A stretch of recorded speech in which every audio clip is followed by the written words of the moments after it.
talking about a no kill nation. It actually has it on the back of the shirt. That's the slogan. Yep. Knowledge from friends.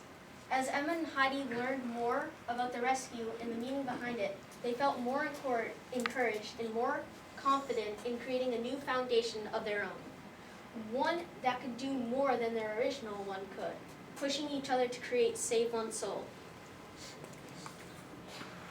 Step 5, crossing the first threshold. Mrs. Lenz, what was it like leaving your previous dog rescue league? Well, I mean, it was definitely a challenging time. It was change. There was, uncertainty from leaving a group of people and a known entity and venturing out into starting a new rescue. We were financially challenged. We didn't have any money, so we kind of pooled some of our own money together to get going. There was so much paperwork to do as far as getting our state licenses and registering with the appropriate agencies, getting insurance. It was a challenging time, but it was very exciting because we also had the opportunity to structure the new rescue the way we felt as though we wanted it to be.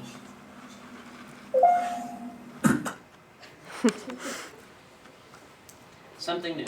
As Heidi and Emma began the new animal rescue, a flurry of emotions were felt by both of them. The excitement of beginning something bigger than themselves, combined with the pressure of needing to complete endless mountain of paperwork, and the fear of the rescue failing. Heidi was stressed to the breaking point when SOS began, relying on Emma and her family to keep her going. Step 6. Test allies and enemies. Mrs. Lenz, were there any people or groups that were particularly helpful or discouraging towards SOS?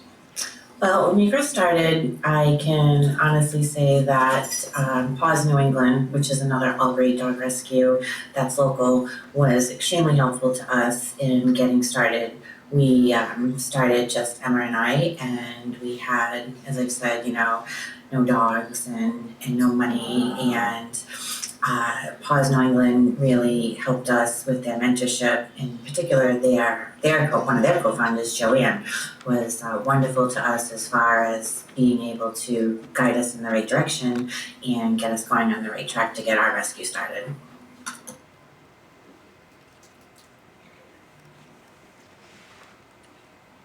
Oh, help starting up. When beginning Save One Soul, Heidi received much help from outside the small organization. Paws New England Animal Rescue was extremely helpful in mentoring and educating Heidi and Emma when they were facing the financial challenges that come with starting a rescue organization. Step 7, the approach. Tyler? What was the enemy? That was the thing that we didn't really touch on. There weren't that many enemies when they were starting SOS. They didn't have as much enemies as they did challenges and allies, because there wasn't really that much people that were going against it. A part that we decided not to include was we do a lot of work down south. They got, like when Heidi first started, that's where she got all of her dogs, or almost all of her dogs from, is down south, and they're very, very anti-rescue. So when she takes her annual or semi-annual conferences down there, a lot of people will be very disrespectful about that and not like the organization.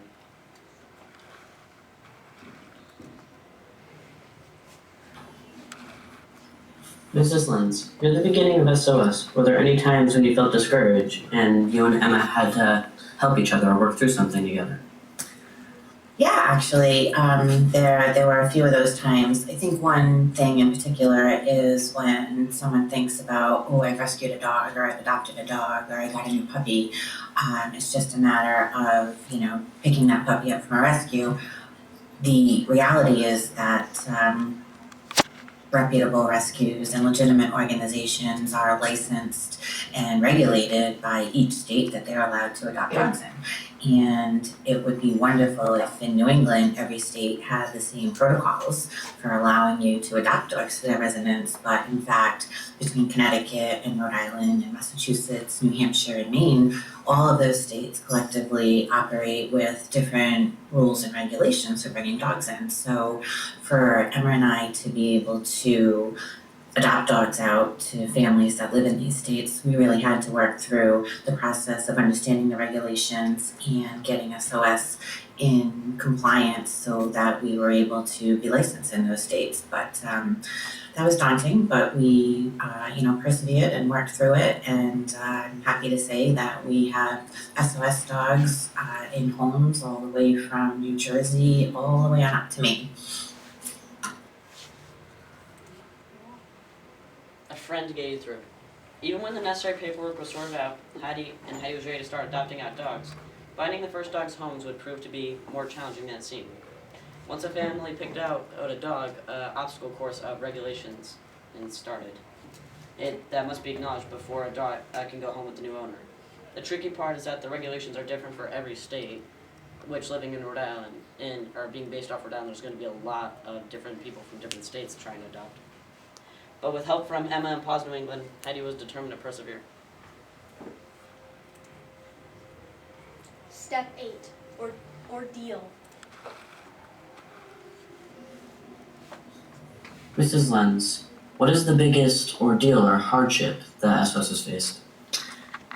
Well, one of the biggest hardships that we've faced is pretty much the same hardship that most other rescues face, and that is just lack of resources to be able to save more dogs than we're able to. We like to bring our dogs into foster homes so that we can get to know their personalities before we adopt them into their forever homes, and there's just not enough foster homes to go around for all the dogs that need to find places to go. The challenge. Even once Heidi managed to settle all of the paperwork and regulations, SOS's biggest challenge was yet to be overcome. When the organization has started, the rescue had minimal supplies and no volunteers throughout the first 2 months. So we're a little over halfway through now. Does anyone have any questions about anything so far? Anything that's they're unclear on? Savia? When did they start the organization? The organization started, if I'm not mistaken, in 2012.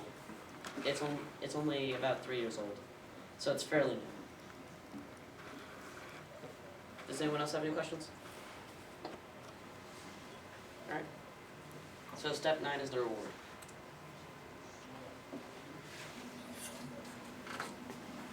Mrs. Lenz, what did you gain from enduring the challenges of starting SOS? Well, as far as gaining things, there was, nothing material that was to be gained from essentially taking on another full-time job, being completely unpaid for that.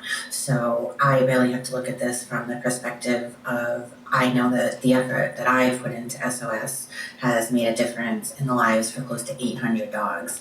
These dogs would have been euthanized in shelters that are overcrowded for space. Not just those 800 dogs, but I'd like you to think of it as when we take one dog out of the shelter, that opens up another spot for a dog that's in need. So I'm comfortable with saying that the thing that I've gained is knowing that we've helped over 1,600 dogs be placed into safer environments, if not the best loving homes that we could possibly find for them. Intangible. After enduring a tasking first couple of months, Heidi's rescue started steadily growing. Besides her ever-increasing number of volunteers and resources, Heidi gained the knowledge and satisfaction of knowing that they have saved roughly 1,600 dogs, next from euthanization. Though nothing physically has been gained for Heidi since the organization is non-profit, there was nothing that she would rather gain than knowing that every day she saved more dogs from a lonely death. Step 10, the road back.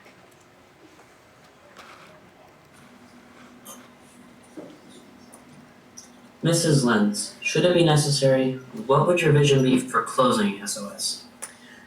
Closing SOS would actually be a time that I would take great pride in doing, because closing SOS would mean that there are no more homeless pets in this country that are in need of finding homes and being in danger of being euthanized. the vision of rescue is to save lives, and the need is so great right now that we're doing everything we can. But through adoption and spaying and neutering programs and just education rather than euthanization, we should be able to accomplish this goal in our lifetime. And closing SOS would be one of the happiest days of our lives if the need was no longer there for us.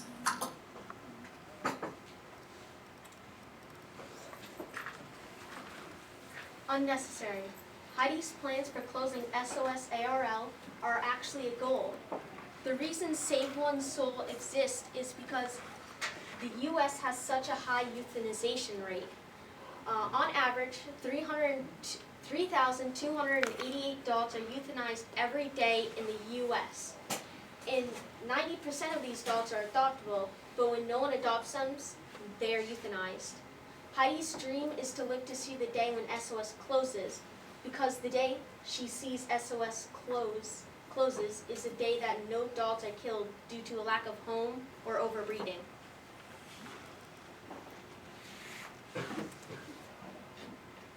The resurrection. Before we start this one, I just wanted to say it might be a little confusing without this.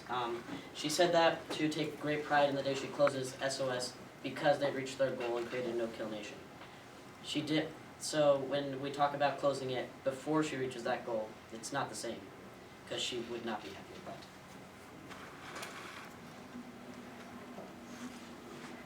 with that. Mrs. Lenz, what challenge could you see bringing you to close SOS short of your goal, and how would you overcome a challenge like this?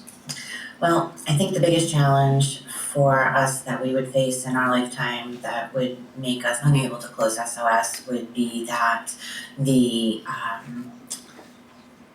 need for SOS to exist would still be there, and that we would not be a part of No More Homeless Pets movement and a no-kill nation that would have succeeded in ending the need for rescues. So, with that challenge still existing and the need for SOS to still be in existence, I think what would make SOS succeed would be future generations, and that is through mentorship of our current volunteer base to bring them up through the ranks and through the programs to be able to take over the leadership of SOS should it come time that I or Emma need to retire.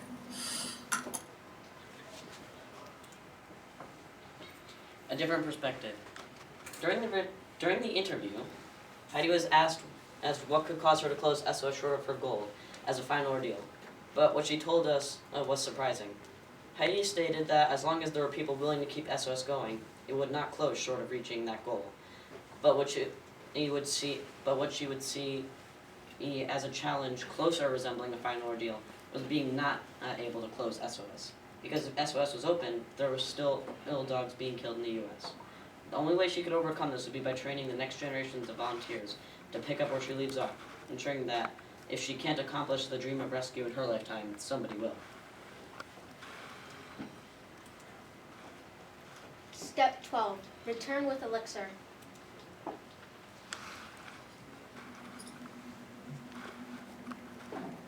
Mrs. Lenz, when you retire from your leadership role in SOS, how would you measure the success of your organization?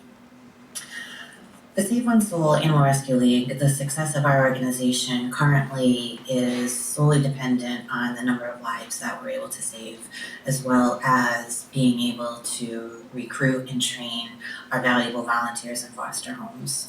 For me to retire and move away from the vision and mission that we've created within SOS and to feel as though that's been a success, I would think that a few things would need to happen. One of those would be that there would be no more need to rescue dogs in the manner that we do today, to save them from immediate euthanization and to be, taken in and placed into foster care and onto adoptive homes. Something else that would be really successful for me to feel would be very successful for Save One Soul would be that we morphed from a rescue organization to a resource organization, and that we would be able to be the go-to place for pet owners that need advice for training, proper behavioral assessments, advice as where they can go to get quality medical care for their animals.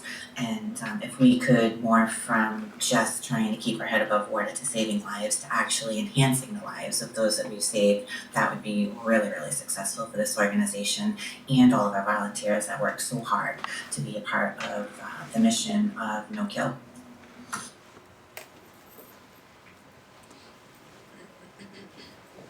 A new goal. Heidi's dream is that when she retires from SOS, rescuing dogs will no longer be necessary, and SOS can morph from a rescue organization to a resource organization, focusing on helping dogs and their owners so that dogs everywhere could have better lives. If this goal is not accomplished, Heidi is determined to have a new generation of capable volunteers to take off where she left off. Overview. To summarize, Heidi is a hero because of her sacrifices to something bigger than herself, enough that she believes in, and especially because of her perseverance to see any rescue organization succeed. Mrs. Lenz, thank you for being an inspiration to everyone here. The ability to balance a full-time job, a rescue leave, and still have time for your family is an incredible task that we have never seen anywhere else. Thank you for sharing your story with us, and have a safe trip. 8 Black.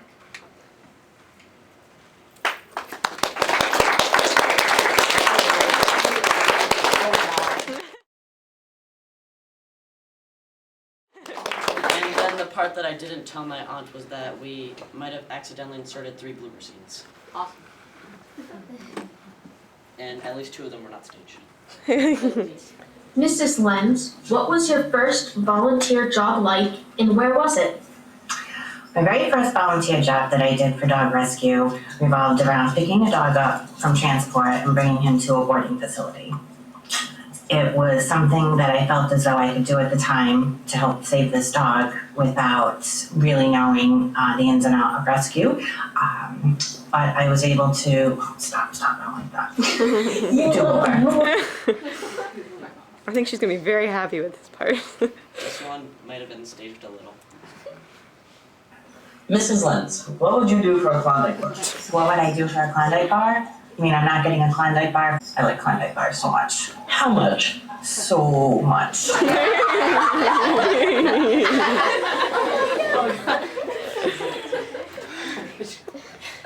And this one, she didn't know I turned the camera on. Oh, is this thing on?